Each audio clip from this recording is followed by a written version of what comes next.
Okay.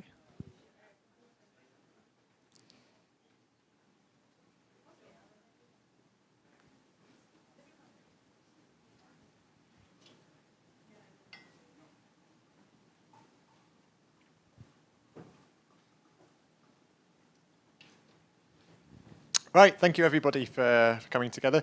We're going to do the day one wrap up now, so I'm not going to talk for very long. Thank you everyone for working hard. It's been fun walking around, seeing everyone with their heads down, buried in deep code and discussions. That's what we like to see.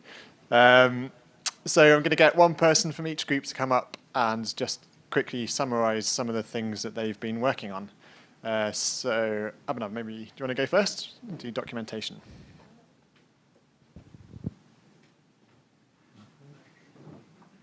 Oh. Thank you. Evening, everyone. So the documentation group has been very productive, I might add. And let me show the board. Yeah. So we currently have 4 pull requests and 4 issues in review. But beyond that, what we managed to accomplish is basically around 20 pull requests. So all of this work has already been merged. And I'm very happy with the productivity today. So please, if you could give a round of applause. So the documentation group is kind of special in a way that we have many first-time contributors. So it's very amazing to see people kind of push, understand things little by little, and then start contributing. So that's the quick summary.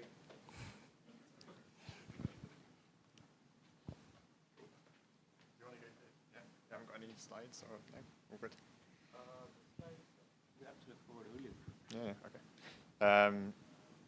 Cool. Happy? Covered, yeah. Yeah. Okay. Okay. Who wants to go next? Pipelines. That's Rika. Apparently this needs to be refreshed though. James made some last minute changes.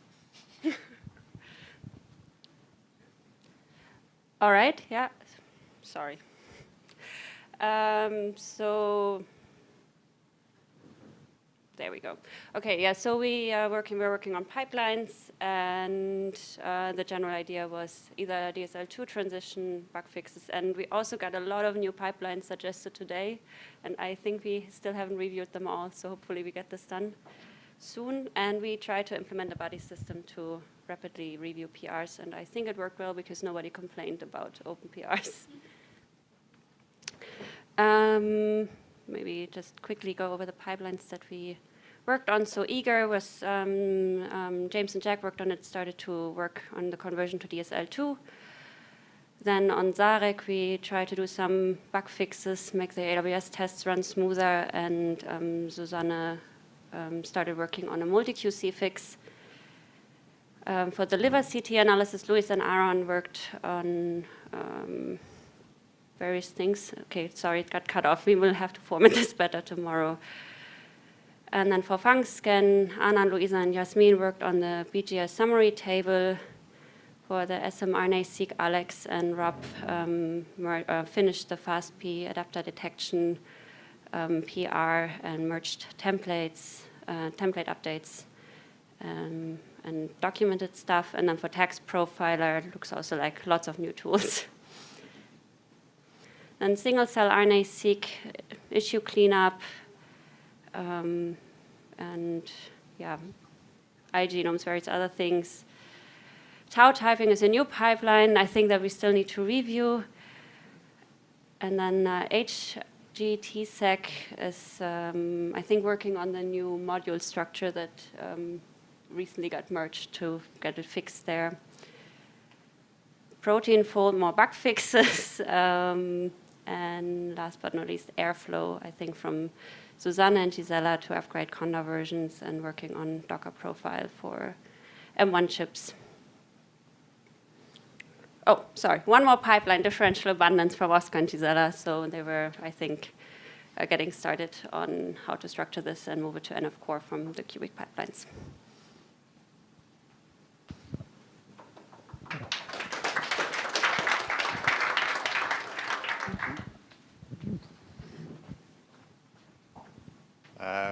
infrastructure, or no, go on, you go. Modules. Thanks. So the modules, let me also refresh.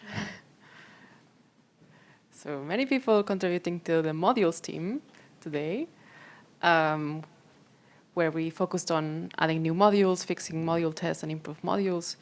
So all of these are the listed team members. And maybe summarizing with general updates. So Christian is currently working on simplifying the creation of ARM images to be able to run all the pipelines on the Apple M1 and M2 chips. And Alan made a modules and pull request to fix the URLs in the module template. And then we were also working on fixing all of the tests that are failing now after the NFCO modules restructuring. So several people were fixing some of those tests. And then adding a bunch of new modules.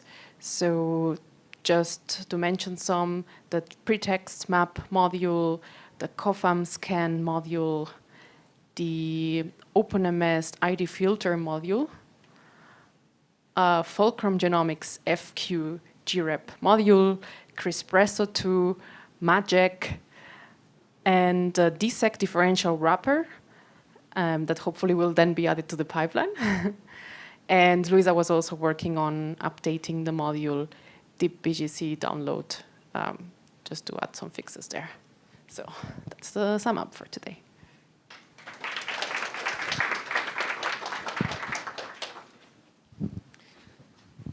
Subwork flows. Okay, I refreshed it for you. Okay, perfect. I did make some last minute changes. Afternoon, everyone. So in subworkflows, we're mostly focused on working, as you know, we all changed the module format on you, but that's been in preparation for subworkflows. So these are our team members here. And on day one here. So the first thing that we kind of talked for a while about different naming conventions and what we could do with that. And it didn't actually fit on one slide, so we came up with the idea of putting it on a Star Wars scroller here. Oh, and I guess we're going to get DMC'd on the sound there.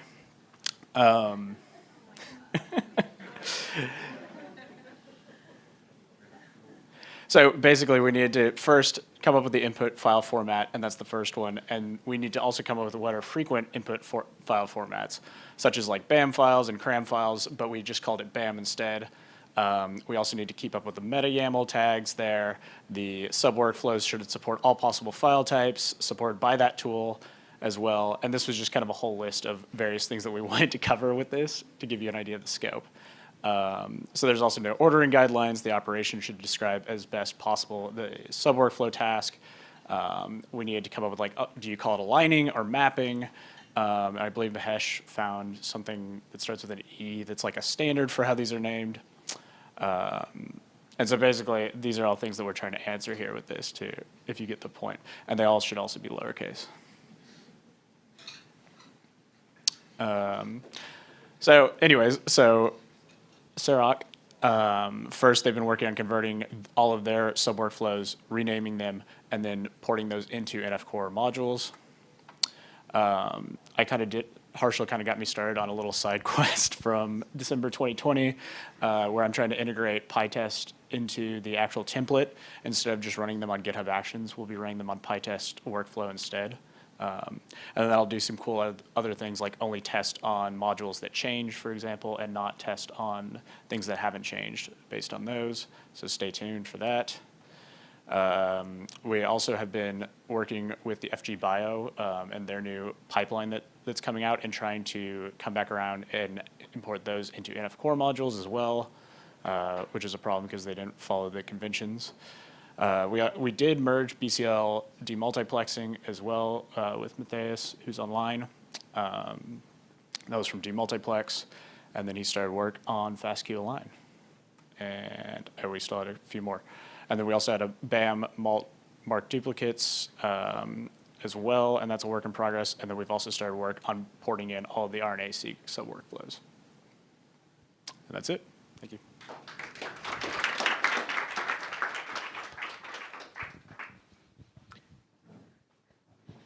Nice to see you whites of your eyes as you tried to keep up with that list as it scrolled past.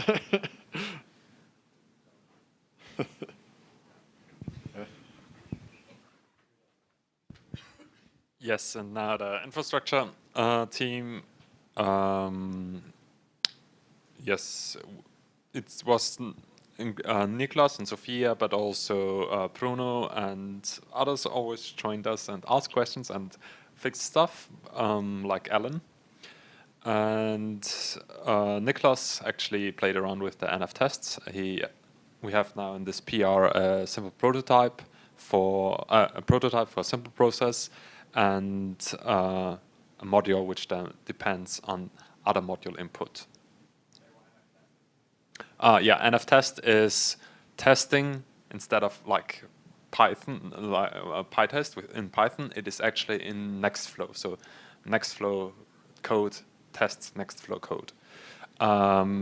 Julia implemented the NF Core subworkflows install command, including nested subworkflows. So we can not only test Nextflow with Nextflow, we can have subworkflows and subworkflows.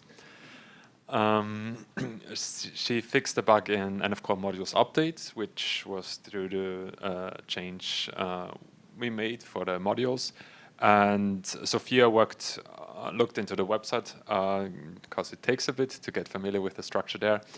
I moved the docs from symlinks to real files, which hopefully fixes the edit button errors there. And Bruno created a Nextflow context for source graph, which makes it a lot easier to make code queries on all our GitHub repos. So because I think we discussed it actually on Slack that we have it would be nice to have a better search of where is what code used, and Sourcegraph makes this possible. And he also started working on a proof of concept Nextflow plugin for provenance, so to see the origin of each files and follow files there. So for now it will be just a simple list of published files, but hopefully in the future it will be actually a JSON manifest. Yes, that is it from the infrastructure.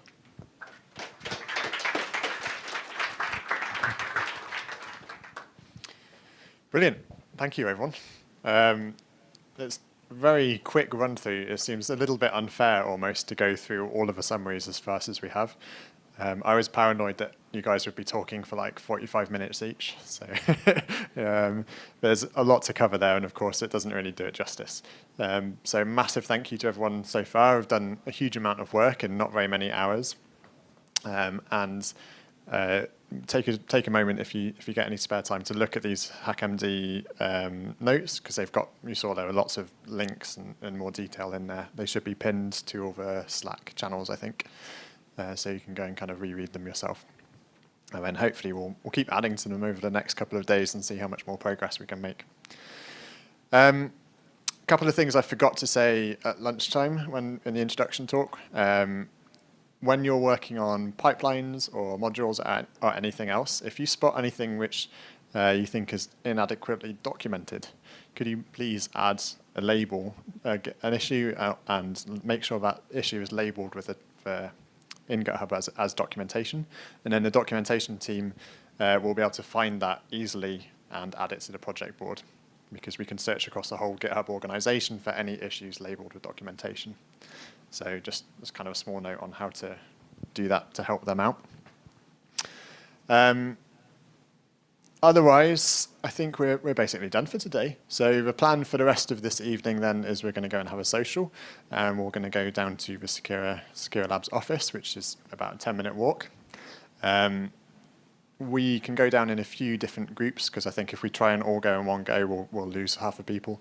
Of course, if you want to go back to your hotel and drop bags or anything, that's no problem at all. Just look up if you type Secura into Google Maps, you should be able to find it. But for those of us who are going to go straight down, people I spoke to earlier, do you mind just coming up to the front and waving so people can recognize you? We've got a few volunteers from Secura. Come on, Rob. Rob, Chris, Abby, did I ask anyone else? Harshal can always do it if necessary. So if you're going to walk straight down, then just come over here, and when someone has a big enough group, they'll start walking down, and then someone will actually let you into the office when we get there. So it gives everyone a chance to see Sakura. There'll be a few Sakura staff hanging around there. I don't know if Paolo and Evan are going to be there, but probably. We're going to have some pizzas and some beer. And there'll be other stuff. I don't actually know what else that will be there. But then tomorrow morning, the rooms will be open from around 9 in the morning, and we'll kind of kick off properly at 10. So turn up any time between those times. Anything else? Any questions, comments? Wave your hand. Great. People who are online, feel free to keep hacking through our nights, but maybe for you guys it's still your daytime. And just keep updating Slack so everyone knows what you've been working on. Keep chatting. Make yourselves as visible as possible, and we'll catch up with everyone tomorrow and include all those in the daily wrap-ups tomorrow. Great. OK, thank you very much, everyone. We'll see you all tomorrow.